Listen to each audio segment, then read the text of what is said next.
Hi friends, welcome back to my channel food with Raji. So ನಾನು veg ಪಲಾವನ್ನ ಹೇಗೆ ಮಾಡೋದು ಅಂತ ಹೇಳ್ಕೊಡ್ತೀನಿ. ಸೊ ಮೊದಲನೇದಾಗಿ ವೆಜ್ ಪಲಾವ್ಗೆ ಏನೇನು ಬೇಕು ಅಂತ ಅಂದರೆ 2 ಈರುಳ್ಳಿನ ಕಟ್ ಮಾಡ್ಕೊಂಡಿದ್ದೀನಿ, ಒಂದು ಬೌಲ್ ತರಕಾರಿ ತೊಗೊಂಡಿದ್ದೀನಿ, ನಾನು ಬೀನ್ಸ್ ಮತ್ತು ಕ್ಯಾರೆಟನ್ನು ತೊಗೊಂಡಿದ್ದೀನಿ, ಒಂದು ಟೊಮ್ಯಾಟೊ ಕಟ್ ಮಾಡಿ ಇಟ್ಕೊಂಡಿದ್ದೀನಿ, ಮತ್ತು ಒಂದು ಬೌಲ್ ಹಸಿ ಬಟಾಣಿನ ತೊಗೊಂಡಿದ್ದೀನಿ. ಸೀಸನ್ ವೈಸ್ ಸೀಸನಲ್ಲಿ ಹಸಿ ಬಟಾಣಿ ಇದ್ದರೆ ತೊಗೊಳ್ಳಿ, ಇಲ್ಲಾಂದರೆ ಅವರೆಕಾಳು ಸೀಸನ್ ಅವರೆಕಾಳು ಬೇಕು ಕೂಡ ಹಾಕೋಬೋದು. ಈಗ ಇದಕ್ಕೆ ಮಸಾಲೆಗೆ ಏನೇನು ಬೇಕಂತ ನೋಡೋಣ. ಸೊ ಮೊದಲನೇದಾಗಿ ಇಷ್ಟು ಕಾಯನ್ನು ಹಾಕ್ಕೊಳ್ಳಿ, 1 ಹಿಡಿ ಪುದೀನ, 1 ಹಿಡಿ ಕೊತ್ತಂಬರಿ ಸೊಪ್ಪು. ಸೊ ನಾನು ಮೊದಲೇ ಶುಂಠಿ ಬೆಳ್ಳುಳ್ಳಿ ಪೇಸ್ಟನ್ನು ರೆಡಿ ಮಾಡಿ ಇಟ್ಕೊಂಡಿದ್ದೀನಿ. ಸೊ ಈಗ ಅದಕ್ಕೆ 2 ಟೇಬಲ್ ಸ್ಪೂನ್ ಶುಂಠಿ ಬೆಳ್ಳುಳ್ಳಿ ಪೇಸ್ಟನ್ನು ಆ್ಯಡ್ ಮಾಡ್ತೀನಿ.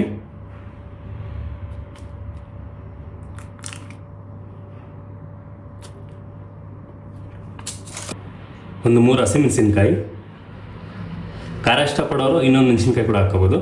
ಸೊ ನನಗೇನು ಮಸಾಲೆ ಅಳತೆ ಮತ್ತು ತರಕಾರಿ ಅಳತೆನ ತೋರಿಸ್ತೆ, ಇದು 1 ಗ್ಲಾಸ್ ಅಕ್ಕಿಗೆ. ಸೊ 1 ಪಾವ್ ಅಕ್ಕಿಯನ್ನು ಹಾಕಿ ಮಾಡಿದಾಗ, ಸೊ ರೆಗ್ಯುಲರಾಗಿ ನಿಮ್ಮ ಮನೇಲಿ ಏನು ಮಾಡ್ತೀರಾ, ನಿಮ್ಮ ಮನೇಲಿ ಯಾವ ಪಾವ್ ಯೂಸ್ ಮಾಡ್ತೀರಾ, ಸೊ ಅದು ಅಥವಾ ಗ್ಲಾಸ್ ಯೂಸ್ ಮಾಡ್ತೀರಾ. ಸೊ 1 ಗ್ಲಾಸ್ ಅಕ್ಕಿಗೆ ಇಷ್ಟು ಅಳತೆ. ಸೊ ಇದರ ಜೊತೆಗೆ ನಾನು ಮಸಾಲೆಯಲ್ಲೇ ಒಂದು 2 ಲವಂಗ, ಸ್ವಲ್ಪ ಚಕ್ಕೆ, ಸೊ ಇದನ್ನು ಮಸಾಲೆಯಲ್ಲೂ ಕೂಡ ತುರ್ಕೋತೀನಿ. ಏನಕ್ಕೆ ಅಂತ ಅಂದರೆ, ಸೊ ನೀವು ತಿನ್ಬೇಕಾದ್ರೆ ಸೊ ಗಂಟ್ಲಿಗೆ ಆ ಫೀಲ್ ಸಿಗುತ್ತೆ. ಸೊ ಎಣ್ಣೆಲ್ಲ ಫ್ರೈ ಮಾಡ್ತೀವಿ, ಇಲ್ಲ ಅಂತಿಲ್ಲ, ಬಟ್ ಈ ಥರ ಹಾಕಿದ್ರು ಸ್ವಲ್ಪ ಅದಕ್ಕೆ ಸ್ವಲ್ಪ ಹಾಕಿ ಇದಕ್ಕೆ ಸ್ವಲ್ಪ ಹಾಕಿ, ಸೊ ಫ್ಲೇವರ್ ಇರುತ್ತಲ್ಲ ತುಂಬ ಚೆನ್ನಾಗಿ ಮಜಾ ಕೊಡುತ್ತೆ. ಸೊ ಬನ್ನಿ ಈಗ ಇದನ್ನು ರುಬ್ಕೊಳ್ಳೋಣ. ಸೊ ಈ ರೀತಿ ಆಗಿರ್ಬೇಕು ಮಸಾಲೆ, ನುಣ್ಣಗೆ ರುಬ್ಕೊಳ್ಳಿ ಈ ರೀತಿ. ಬನ್ನಿ ಸ್ಟಾರ್ಟ್ ಮಾಡೋಣ. ಈಗ ಮೊದಲನೇದಾಗಿ ಬಾಣಲಿಗೆ ಒಂದು 6 ರಿಂದ 7 ಟೇಬಲ್ ಸ್ಪೂನ್ ಎಣ್ಣೆನ ಆ್ಯಡ್ ಮಾಡ್ಕೊಳ್ಳಿ. ಎಣ್ಣೆ ಸ್ವಲ್ಪ ಕಾದ ನಂತರ ಗರಂ ಮಸಾಲೆ ಐಟಮನ್ನು ಆ್ಯಡ್ ಮಾಡೋಣ. ಸೊ ನಾವು ಮಸಾಲೆಯಲ್ಲಿ ಸ್ವಲ್ಪ ಚಕ್ಕೆ ಮತ್ತು 2 ಲವಂಗನೂ ಆ್ಯಡ್ ಮಾಡಿದ್ವಿ. ಸೊ ಹಾಗಾಗಿ ಇದರಲ್ಲಿ ನಾನು 1 ಪಲಾವ್ ಎಲೆ, ಸ್ವಲ್ಪ ಚಕ್ಕೆ, ದೊಡ್ಡ ಏಲಕ್ಕಿ ಮತ್ತು ಸ್ಟಾರ್ ಅನೀಸನ್ನು ಆ್ಯಡ್ ಮಾಡ್ತಾ ಇದ್ದೀನಿ.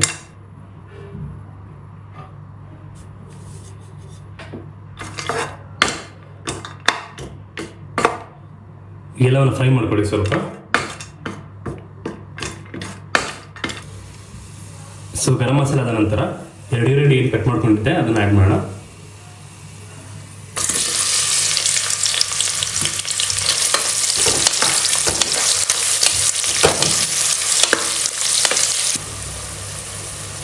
ಸೊ ಈರುಳ್ಳಿ ಈ ರೀತಿ ಪಿಂಕ್ ಆಗೋವರೆಗೂ ಫ್ರೈ ಮಾಡ್ಕೊಳ್ಳಿ ಸಾಕು. ಸೊ ಈರುಳ್ಳಿ ಪಿಂಕ್ ಆದ ನಂತರ ಸೊ ನಾವೇನು ತರಕಾರಿ ತೊಗೊಂಡಿದ್ವಿ, ಸೊ ತರಕಾರಿನ ಆ್ಯಡ್ ಮಾಡೋಣ.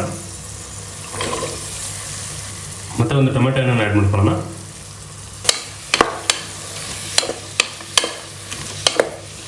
ಎಲ್ಲವನ್ನು ಚೆನ್ನಾಗಿ ಫ್ರೈ ಮಾಡ್ಕೊಳ್ಳಿ.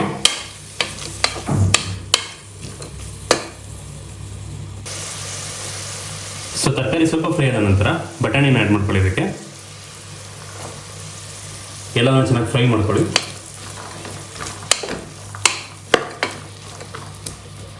ಸೊ ನಾನು ಮಸಾಲೆ ಹಾಕೋದಕ್ಕಿಂತ ಮುಂಚೆ ತರಕಾರಿನ ಯಾಕೆ ಫ್ರೈ ಮಾಡ್ತಾ ಇದ್ದೀನಿ ಅಂತ ಅಂದರೆ, ಸೊ ಅದರ ನೀರಿನ ಅಂಶ ಏನಿರುತ್ತೆ ಅವೆಲ್ಲವನ್ನು ಚೆನ್ನಾಗಿ ಹೋಗಿ ಚೆನ್ನಾಗಿ ಫ್ರೈ ಆದರೆ ಸೊ ನೀವು ತಿನ್ನಬೇಕಾದ್ರೆ ಸ್ವಲ್ಪ ಕ್ರಿಸ್ಪಿನೆಸ್ ಫೀಲ್ ಆಗುತ್ತೆ ನಿಮಗೆ.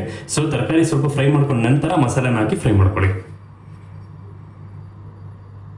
ನೀವೆಲ್ಲ ಚೆನ್ನಾಗಿ ಫ್ರೈ ಮಾಡ್ಕೊಳ್ಳೋಣ.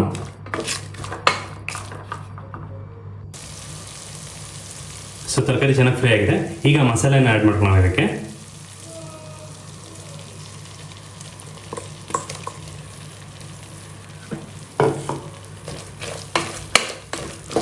ಚೆನ್ನಾಗಿ ಫ್ರೈ ಮಾಡ್ಕೊಳ್ಳಿ ಮಸಾಲೆ ಹಾಕಿದ ನಂತರ. ಸೊ ಅದರಲ್ಲಿ ಎಣ್ಣೆ ಏನಿದೆ ಬಿಟ್ಕೋಬೇಕು, ಅಲ್ಲಿವರೆಗೂ ಚೆನ್ನಾಗಿ ಫ್ರೈ ಮಾಡ್ಕೊಳ್ಳಿ. ಸೊ ಮಸಾಲೆ ಹಾಕಿದ ನಂತರ ನಾನು ಇದಕ್ಕೆ 2 ಟೇಬಲ್ ಸ್ಪೂನ್ ಉಪ್ಪನ್ನು ಆ್ಯಡ್ ಮಾಡ್ತೀನಿ. 1 ಟೇಬಲ್ ಸ್ಪೂನ್ ಬಂದು 1 ಗ್ಲಾಸ್ ಅಕ್ಕಿಗೆ, 1 ಟೇಬಲ್ ಸ್ಪೂನ್ ಬಂದು ತರಕಾರಿಗೆ.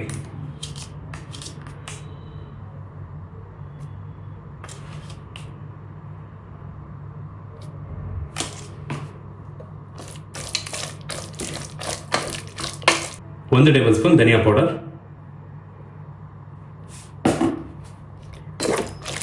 ಎಣ್ಣೆ ಬಿಟ್ಕೊಳ್ಳೋವರೆಗೂ ಚೆನ್ನಾಗಿ ಫ್ರೈ ಮಾಡ್ಕೊಳ್ಳಿ.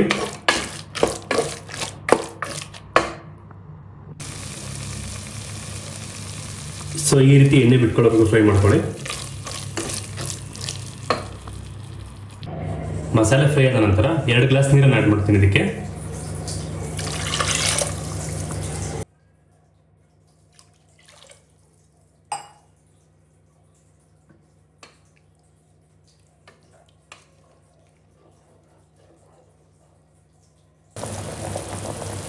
ಸೊ ಈ ರೀತಿ ಕುದಿ ಬಂದ ನಂತರ ರೈಸನ್ನು ಆ್ಯಡ್ ಮಾಡಿ. ಅದಕ್ಕೆ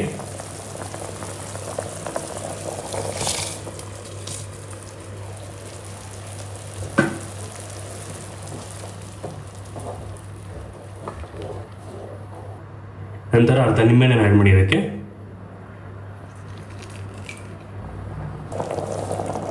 ಸೊ ಸ್ವಲ್ಪ ನೀರನ್ನು ಕಮ್ಮಿ ಹಾಕಿದ್ರೆ ಬಿಡಿಯಾಗುತ್ತೆ. ಸ್ವಲ್ಪ ನೀವು ಮೆತ್ತಗೆ ಬೇಕು ಅಂತ ಅಂದರೆ ಈಕ್ವಲ್ ಪ್ರೊಪೋರ್ಷನ್ ನೀರು ಆ್ಯಡ್ ಮಾಡಿ. ಸ್ವಲ್ಪ 2 ವಿಸಿಲ್ ಕೂಗಿಸ್ಕೊಳ್ಳೋಣ.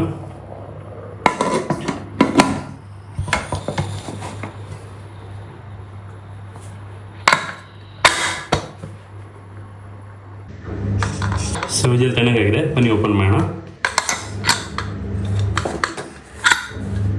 ಸೊ ನೀವು ನೋಡ್ತಾ ಇರ್ಬೋದು, ಈ ರೀತಿ ಬಿಡಿಯಾಗಿರಬೇಕು. ಮಿಕ್ಸ್ ಮಾಡ್ಕೊಳ್ಳಿ ಚೆನ್ನಾಗಿ.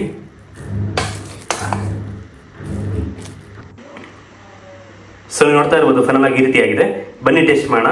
ಸೊ ಇದೇ ರೀತಿ ಸಿಂಪಲ್ ರೆಸಿಪಿಗಳನ್ನ ಹೇಳ್ಕೊಡ್ತಾ ಇರ್ತೀನಿ.